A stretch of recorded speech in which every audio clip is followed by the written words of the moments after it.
he's had a question put to him a number of times of, well, you know, if you want to eliminate this tax or if you want to reduce that tax, how are you going to replace the revenue?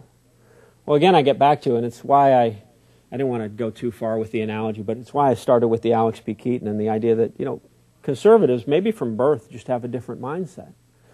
You know, that's not a zero-sum game.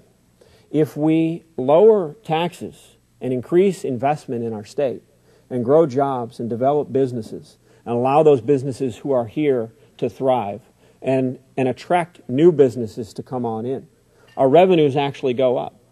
And so if we can weather this storm that we're in right now, weather it responsibly, as Matt Dolan most notably spoke to when he was on the floor of the Ohio House just late last year, and let's get rid of some of the sacred cows. That's one of the things I'm willing to do as a party chairman, is to work with our elected officials, the ones who we've nominated and those from the other side, or even those who may come out of third parties, and to say, look, let's put aside some of those concepts we've held sacrosanct. Let's agree to disagree. Let's find where we have common ground. Let's identify the solution where we need to be. And then let's decide who's going to give where to get there. I'm not prepared to say that something I'd be willing to do right now is to increase the gas tax to get there. What I would be willing to do with Nan Baker, Josh Mandel, Tom Patton, and other Republicans who are in the state legislature right now is to identify the proper sources of revenue. Where is the use falling in our state? Where can we identify the source of revenue that's not taking away from other things? Look, it's an old saw in Ohio politics, maybe in just about every state, I got to guess.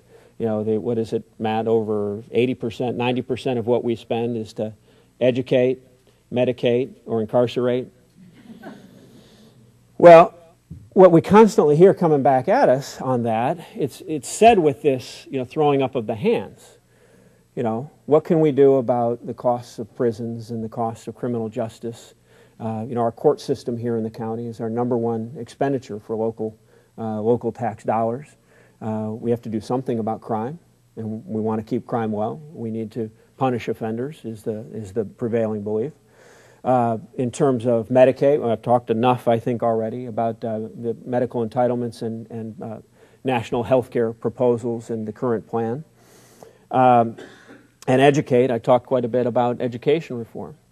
And when it's said with that throwing up of the hands, that is, to me, that divesting of responsibility that too often our leaders are willing to take. We can't just say, well, you know what, Medicaid makes up 80% of the budget, so what are we going to do?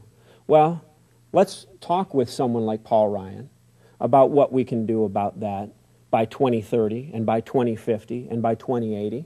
Let's talk about the world we're going to leave where that we're going to have an Ohio that isn't going to have taxes that are greater in a given year than can even be produced, where you get to these ridiculous levels of public debt at 90, 100, 280% of GDP, where CBO current projections are under current policies.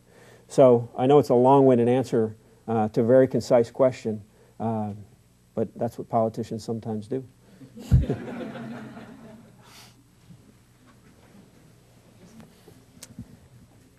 It seems to me that the kinds of decisions that could be made on the basis of the county council are not those that would be quite so contentious as we might find in the legislature.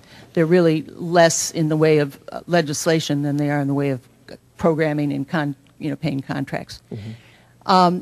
Have you given thought to meeting on a regular basis with Stuart Garson, and perhaps meeting the two of you with the county executive, to kind of try to work out that stuff so that we don't see a level of contention rise where it doesn't need to?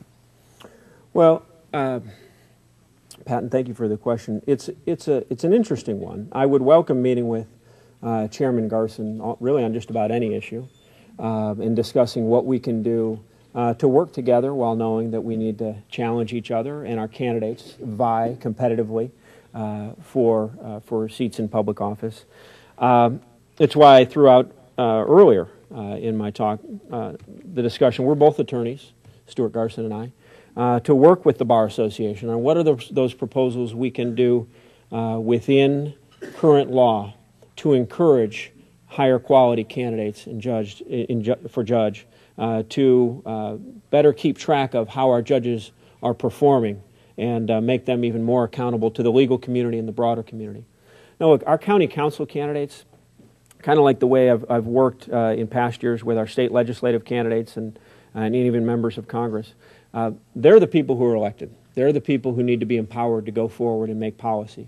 What I would want more than Stuart Garson and I meeting and talking about any plans would be for those council members, which I do, while I believe it may be divided, what I mean is you're going to have some Republicans in the mix.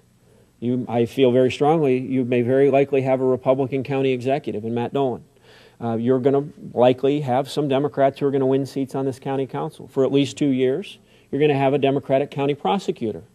So we're going to have this divided government. What I would hope they would do as elected officials is put aside any partisan differences. Look, I've served on a local council.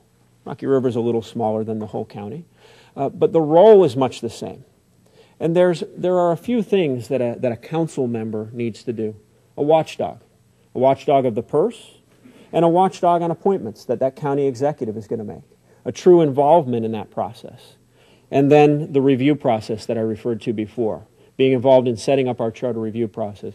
I hope that those council members will work together, not as in a partisan fashion, but as Matt and so many others have done, putting aside partisan differences and working for what's best for the community, not necessarily the Republican Party.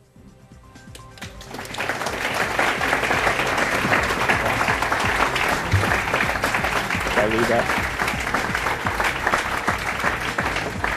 Today at the City Club, we have been listening to a Friday Forum featuring Rob Frost, Chairman of the Cuyahoga County Republican Party. Thank you, Chairman Frost. Thank you, ladies and gentlemen. This program is now adjourned.